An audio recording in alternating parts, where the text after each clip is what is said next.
তো আমার ফিল্ডের সাথে, আমার পড়াশোনার সাথে আমার প্রফেশনাল ফিল্ডে কিন্তু কোনো সম্পর্ক নেই।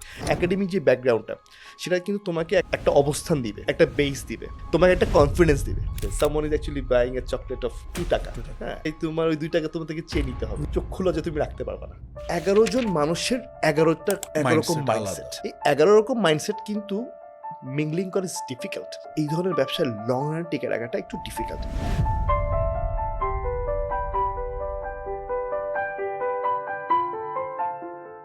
Assalamu alaikum. Hello, everyone.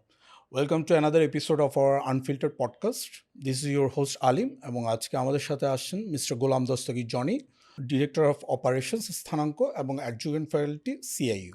আসসালামু আলাইকুম ভাইয়া, welcome to our show. Thank you so much for coming. কেমন আছেন ভাইয়া? আছি, ভালো আছি। তুমি কেমন আছো? আমি ভালো আছি, আলহামদুলিল্লাহ। ভাইয়ার যদিও আরও অনেকগুলো পরিচয় আছে, সেগুলো আমরা না হয় আস্তে আস্তে জানতে পারবো। আপাতত আমরা স্থানাঙ্ক নিয়ে একটু কথা বলি ভাইয়া। হ্যাঁ, শিওর। ভাইয়া, আমাদেরকে যদি একটু ফার্স্টে আপনার এডুকেশনের ব্যাকগ্রাউন্ডটা বলতেন। এডুকেশন ব্যাকগ্রাউন্ড, আচ্ছা। আমি একটু স্কুল থেকে যদি বলি, জি। আমি Chittagong cantonment public school and college, বা যেটা জি। এখন বর্তমানে cantonment public school and Chittagong cantonment public college নামে জি। পরিচিত, CCPC। আমি সেই ইনস্টিটিউশনের ছাত্র ছিলাম, নার্সারি থেকে একদম কলেজ পর্যন্ত। তারপর আমার international Islamic university Chittagong, IIUC, সেখানে আমার অ্যাডমিশন নেওয়া হয় কম্পিউটার অ্যান্ড কমিউনিকেশন ইঞ্জিনিয়ারিং, যেটা CC সাবজেক্টের সংক্ষেপে CC বলা হয়। 2007-এ আমার গ্র্যাজুয়েশন শেষ হয়। আর এরপর MBA-তে অ্যাডমিশন নিই 2008-এ আচ্ছা ইন্ডিপেন্ডেন্ট ইউনিভার্সিটি বাংলাদেশ। ওইখানে আমার MBA-টা আমি শেষ করি। আমার মেজর ছিল মার্কেটিং। আচ্ছা ভাইয়া, সিসি ওটা তো খুব বেশি মানুষকে আমি যতটুকু জানি পড়তে শুনি নেই। আপনার কি কোনো রিজন ছিল ওটা চয়েস করার পিছনে? হ্যাঁ, আমার SSC ব্যাচ হচ্ছে 99, জি। HSC 2001। তো ওই সময়ে হঠাৎ করে আইটির উপরে, মানে আইটির ব্যাপারে মানুষের একটা ভালো একটা ক্রেজ ক্রিয়েট হয়েছিল, যে সফটওয়্যার ইঞ্জিনিয়ার হব, আইটি ইঞ্জিনিয়ার হব, কমিউনিকেশন ইঞ্জিনিয়ার হব, অনেক কিছুই, বা অনেক এই ধরনের একটা খুব ভালো একটা ক্রেজ ক্রিয়েট হয়েছিল। সো ওইখানে আমি ছোট্ট একটা ইনফরমেশন অ্যাড করি। আমি কিন্তু চিটাং ইউনিভার্সিটিতে অ্যাডমিশন নিয়েছিলাম। আচ্ছা। I was there for 3 months। তো ওটাখানে ওটা ফিজিক্সে ভর্তি হয়েছিলাম। তো হঠাৎ করে তখন যেটা হলো, এখানে 2টা ইফেক্ট ছিল। একটা হচ্ছে IIUC-তে আমার ফ্রেন্ড ভর্তি হয়েছিল, এটাও একটা কারণ। সেকেন্ড যে কারণটা, সেটা হচ্ছে তোমার আমার তখন ওই সাবজেক্টের ব্যাপারে, যে computer and communication IT subject, হ্যাঁ, সবাই বলছে সফটওয়্যার ইঞ্জিনিয়ার পাস করলেই হাজার হাজার লক্ষ লক্ষ টাকা বেতন, এরকম একটা ব্যাপার স্যাপার ছিল। তো তখন আমি আসলে চিটাং ভার্সিটি থেকে IIUC-তে চলে আসছি। আমি ওখানে যখন অ্যাডমিশন নিই, সেটা হচ্ছে 2002 সালের সেপ্টেম্বর মাসে আমি অ্যাডমিশনটা নিই। তো এরপর এইখানে আসলে আমার আসা হয়। তো আমার তখন আসলে এখানে একটা মজার ব্যাপার হচ্ছে, আমার আসলে প্ল্যান ছিল আইটি নিয়ে কিছু একটা করা, কিন্তু আইটিতে ভর্তি হওয়ার পর না, আমি কেন জানি খুব একটা বেশি আগ্রহ পাচ্ছিলাম না পড়াশোনা নিয়ে। এনিওয়ে, মানে ওই সাবজেক্টটা নিয়ে তো খুব একটা আগ্রহ পাচ্ছিলাম না, বাট এনিওয়ে ওইটা আমার স্টার্ট করেছে যখন শেষ তো করতে হবে। তো আমার সাথে আসলে আমার গ্র্যাজুয়েশনটা শেষ হয় আর কি, ফেব্রুয়ারিতে।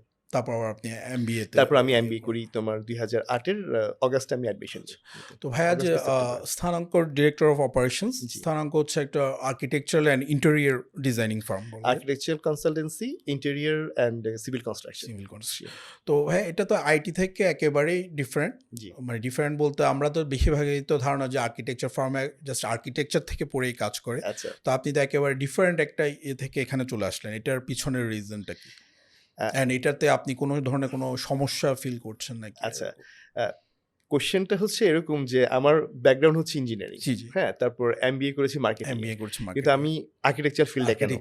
আচ্ছা, নরমালি মানুষের একটা ধারণা থাকে যে আর্কিটেকচার ফিল্ডে তো সব আর্কিটেক্টরাই থাকে, বা সিভিল ইঞ্জিনিয়ার, ডিজাইন রিলেটেড যারা থাকেন। হ্যাঁ, এটার ব্যাপারটা হচ্ছে অনেকটা এরকম যে তোমার যখন আমি তখন আইটিতে কিন্তু 5 বছর জবও করেছি। আচ্ছা, আমি 2000 MBA করা অবস্থায় আমার জব 2009 আমি জয়েন করি। তো ওইখানে যখন জয়েন করি, আমি কিন্তু আইটি সেলসে ছিলাম। আমার ডেজিগনেশনটা ছিল যে technical sales executive. It's like আপনি সবসময় সেলসের কাজটাই আমি করতাম। হ্যাঁ, আমি সলিউশন সেল করতাম, আমি প্রোডাক্ট সেল করতাম, মাঝারি সলিউশন, বড় বড় সলিউশন আমি সেল করতাম। তো 2014 সাল পর্যন্ত আমার আইটি সেক্টরে থাকা হয়। যেটা হলো তখন, সেটা হচ্ছে আমার বোন, আমার আপন ছোট বোন, সে বুয়েট আর্কিটেক্ট 05 ব্যাচ, 2012 সালে তার গ্র্যাজুয়েশন কমপ্লিট হয়। তো সে ছোটখাটো করে কাজ করা শুরু করেছিল। আচ্ছা। ছোটখাটো করে যখন কাজ করা শুরু করে তখন যেটা হয় যে একটা পর্যায়ে যখন তার আস্তে, আস্তে কাজের পরিধি বাড়া শুরু করছিল, তখন তার কাছে মনে হচ্ছিল যে আসলে আমার তো আসলে একজন সাপোর্টিং হ্যান্ড দরকার। সাপোর্টিং হ্যান্ডটা হয়তো ওই যে তুমি একটা কোয়েশ্চেন করলে না জি। যে আর্কিটেকচারাল ফিল্ডে কি সাপোর্টিং হ্যান্ড কি একজন আর্কিটেক্টই হতে হবে নাকি? কিনা? জি। আসলে ওই ফিল্ডে অনেকগুলা কাজ থাকে। ডিজাইন থাকে, ইমপ্লিমেন্টেশন থাকে, অপারেশন থাকে, ম্যাটেরিয়াল পারচেজ বা সাপ্লাই চেইন থাকে, হ্যাঁ? মানে মার্কেটিং ইউজুয়াল অন্য থাকে। যেকোনো অন্য অফিসের ৮-১০ মতোই টা অফিসের অনেকগুলো মতো বা ডিপার্টমেন্ট অন্য থাকে। ৮-১০ টা বিজনেসের মতোই থাকে। অন্য সো ওর বা আমার ছোট বোনের যেই জায়গাটা দরকার ছিল সেটা হচ্ছে যে কেউ একজন যে কিনা তাকে আসলে সাপোর্ট করবে তার ডিজাইন পার্ট বাদ দিয়ে। আমি তো অবশ্যই ডিজাইনার নই, সুতরাং ডিজাইনের কাজটা আমি পারব না। তো তখন আমি তার সাথে কথাটা ছিল এরকম যে তুমি যে ধরনের ব্যাপারটা চাচ্ছ, জি। আমি কি আসলে আমি নিজেই তো মনে করি সেই জায়গায় আমি আসতে পারি। মানে she is my younger sister, তো ওর সাথে আমার তো রিলেশনটা ওইরকমই, হ্যাঁ? Sure. হয়তো দুষ্টুমির ছলে কথাটা বলছিলাম। আমি আসলে তখনও জানতাম না যে এই ধরনের একটা কনভারসেশন থেকে আমার লাইফের ক্যারিয়ারটা যে চেঞ্জ একটা হয়ে যাবে। ডিফারেন্ট একটা ডিরেকশনে মুভ করবে, হ্যাঁ? এবং এভাবে কিন্তু শুরু হয়েছে। আর ওই স্পেসিফিক্যালি যদি বলি, আমি তখন ইপিজেডের একটা ফ্যাক্টরির একটা তখন আ কাজ নিয়ে আমার কথাবার্তা চলছিল। জি। একটা কাজও পেয়েছি। দেন আমার ওখানে ইনভলভমেন্ট হয় এবং সেই যে শুরু, সেলস রিলেটেড ওটা।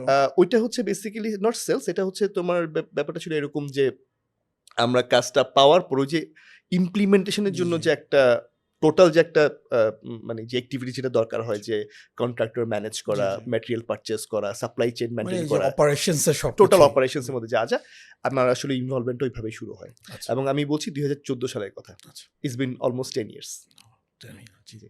তো আপু ফার্স্টে কি স্থানাঙ্ক আপু থেকে শুরু করেছিল না আপনি যোগদান করার পরে স্থানাঙ্ক স্থানাঙ্ক আসলে আর্কিটেক্ট সাইমা মানে আমার ছোট বোন সেই শুরু করেছিল আচ্ছা, ফার্স্টে। ঠিক আছে? তো ওই যে বললাম ছোট, জি, ছোট জি। কিছু প্রজেক্টই তার তখন কাজ যখন বড় হওয়ার হ্যাঁ, হওয়ার শুরু যখন হয়েছিল শুরু এবং হয়েছিল তখন সেটা আপনি কয়েক join মাস আসলে খুব বেশি নয়। এটা আচ্ছা, জাস্ট শুরু করার কয়েক মাসের মধ্যে আমি আসলে জয়েন করি। আমি একদম at the very beginning officially আমার জয়েনিংটা হয়নি। আমার জয়েনিংটা হয় যে তার যখন শুরু হয়, যাত্রাটা যখন শুরু হয় তার কিছুদিন পর। মেবি সাম ফিউ মান্থস কিছু কিছু মাস অলমোস্ট স্টার্টিং একদম বলা যায়। সেইভাবে তুমি বলতে পারো যে তুমি যদি ভাবে বলো তো একদম শুরু থেকেই আছি। শুরু সেই থেকেই হিসেবে আছি। শুরু থেকেই আচ্ছা। আছি। হ্যাঁ। তো আপনি যে এই যে ফিল্ড চেঞ্জ করার যে আপনি কোনো ধরনের এখানে সমস্যা ফিল করেছেন যে আপনি আর্কিটেকচার সেলস ঠিক আছে বাট আপনাকেও তো ওই বিষয়গুলো অনেকটা বুঝতে হয়েছে আর্কিটেকচার টার্মসগুলো মানুষের জন্য হ্যাঁ, বোঝানোর জন্য রাইট। অ্যাটলিস্ট।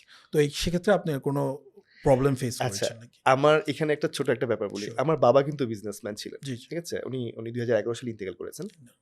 তো আমি ছোটবেলা থেকেই আসলে আমি উনার যেহেতু উনাকে বিজনেসম্যান হিসেবে দেখে বড় জি, জি। হয়েছি, আমারও আসলে সবসময় ব্যবসার দিকে একটা ঝোঁক সবসময় প্ল্যান ছিল। ছিল। ঠিক আছে?